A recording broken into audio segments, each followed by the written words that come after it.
Hello and welcome to the fourth Buncast. My name's Mike and today we're going to be discussing our favourite sequels. I'm joined by Craig Hello.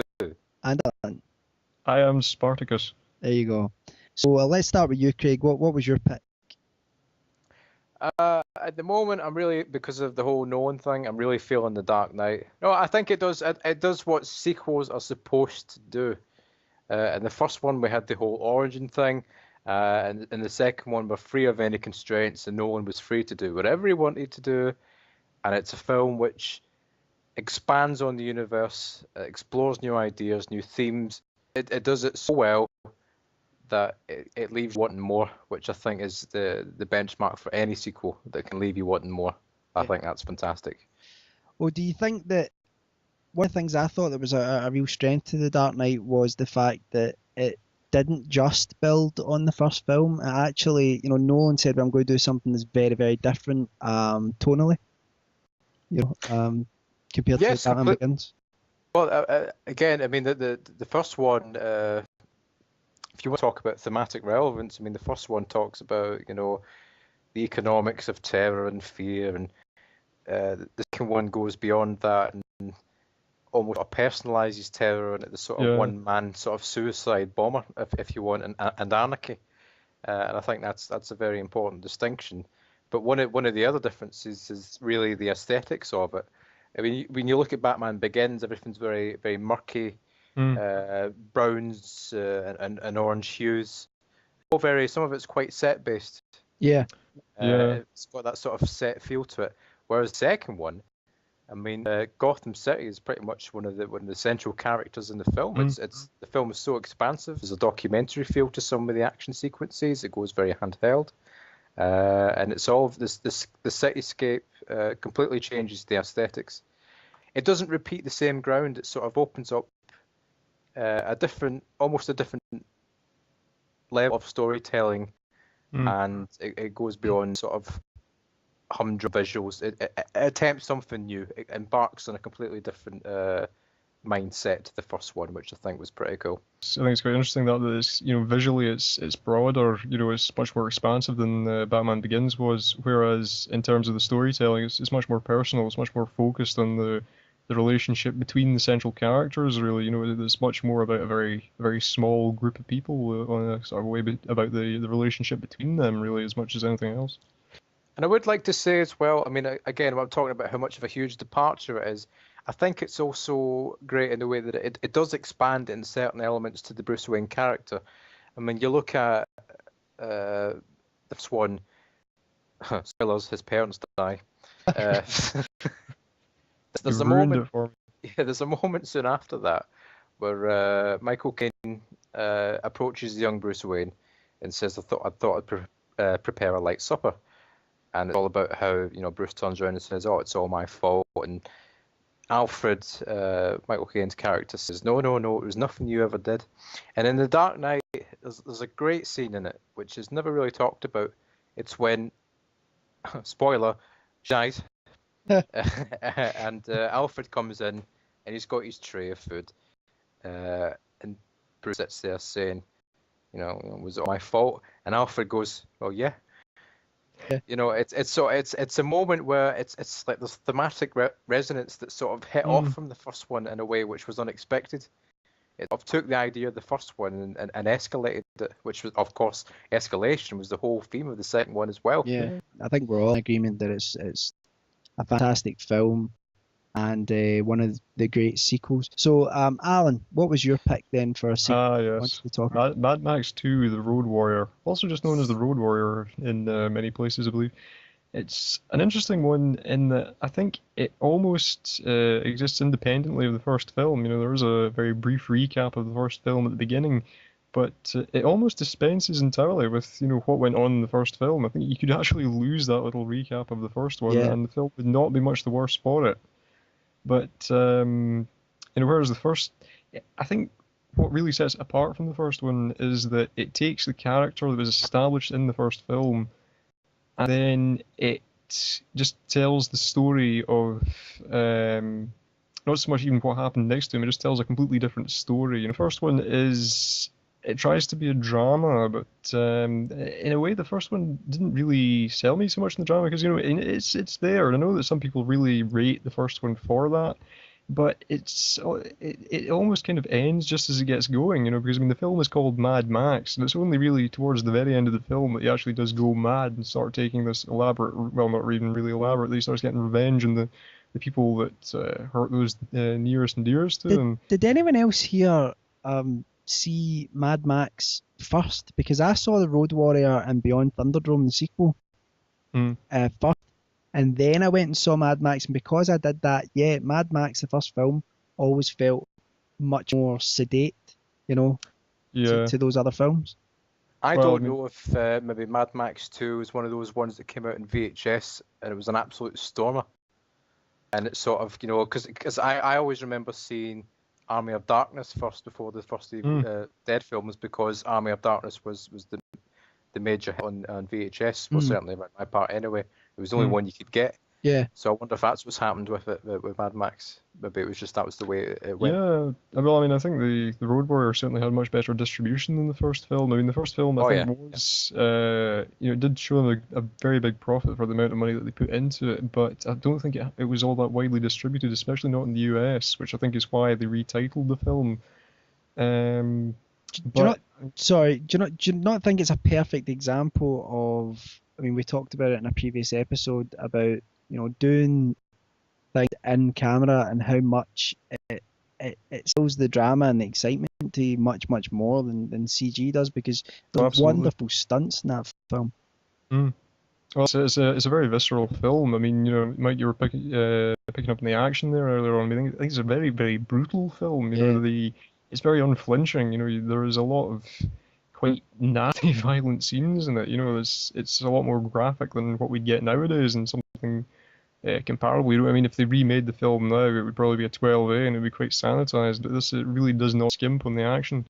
But I mean, at the same time, there is a real gravity to it. I mean, it feels as if there is an emotional justification for it. You do get a sense that it is very much a world in crisis. That the people do seem to have their own lives, and the sort of the violence that goes on around them feels like a net part of that world. It doesn't feel like it's just there for exploitation. It feels like that is totally established by the film somehow. Yeah, and it's that's because the camera lingers on the action, though. It takes the time to tell the story. It's you don't get anything like that now.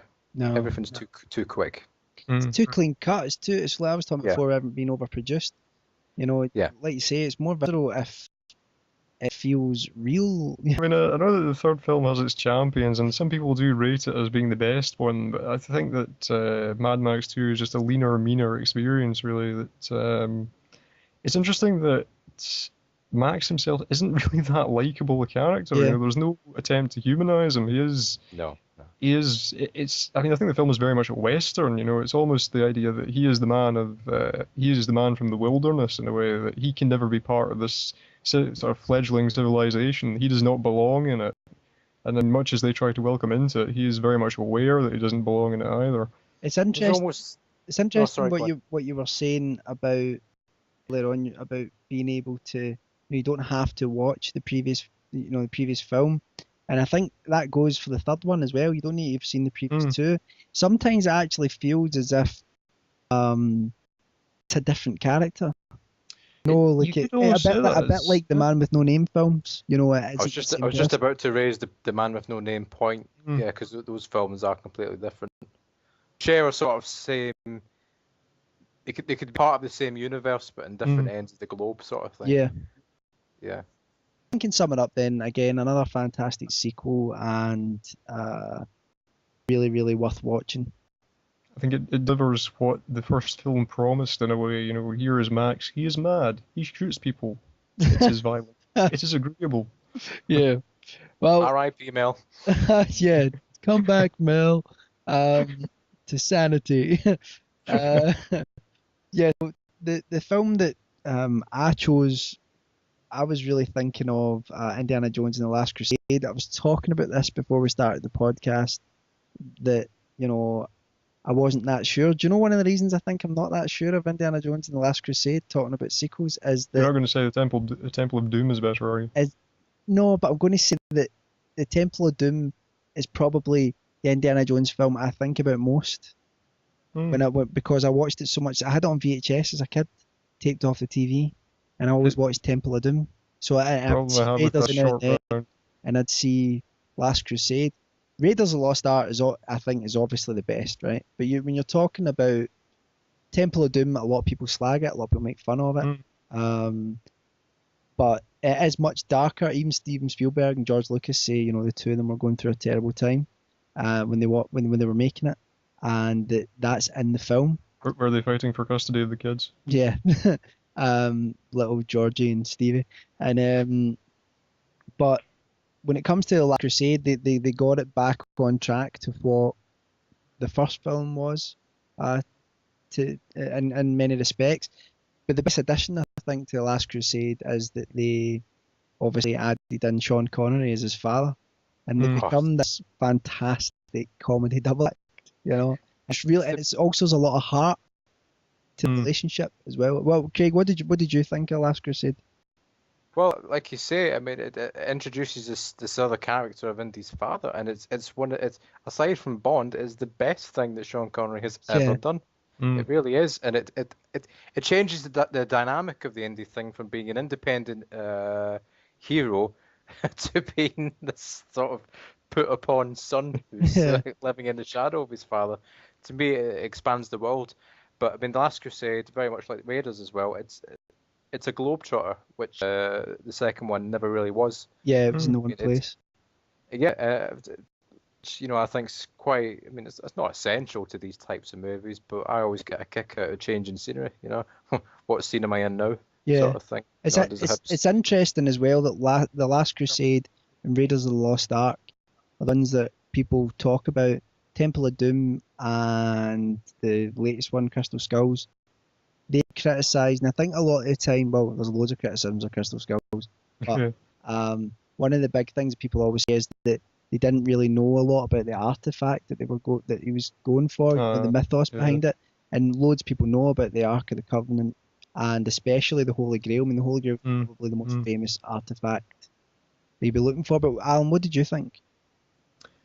I find it kind of difficult to add to anything that hasn't already been said. I mean, I think it very much refines what they did in particularly Raiders of the Lost Ark, because I mean, I feel that in a way the film doesn't bear much relation to Temple of Doom. I feel it's more of a sort of building on the way that Raiders was rather than Temple of Doom. Because I think, but funnily, Last Crusade is actually in order. Temple of Doom's actually chronologically, it's yeah. It's I feel it's almost a more civilized film in a way, because I feel that they spend a lot more time kind of dotting about locations in Europe and such. You got the scenes in Nazi Germany and Venice, that sort of thing. There's a lot more times. It's almost kind of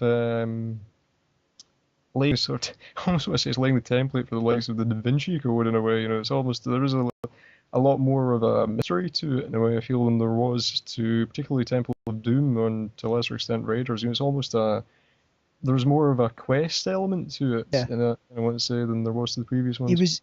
Temple of Doom sets him up as a sort of liberator, rather than, like you say, going on a quest, setting out. The archaeology wasn't there, if you think about it, in Temple of Doom. Well, he knew the background of it, but it really wasn't. It wasn't key to him being an archaeologist. Really fell into the background in Temple of Doom. Yeah. Whereas I think people fell in love with this character who went on these expeditions and adventures.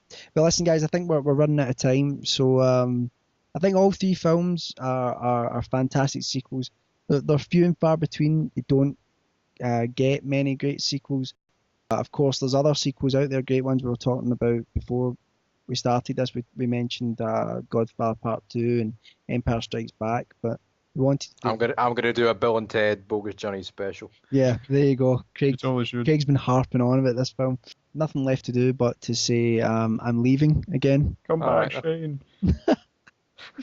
Right, okay. Let's redo the ending, shall we?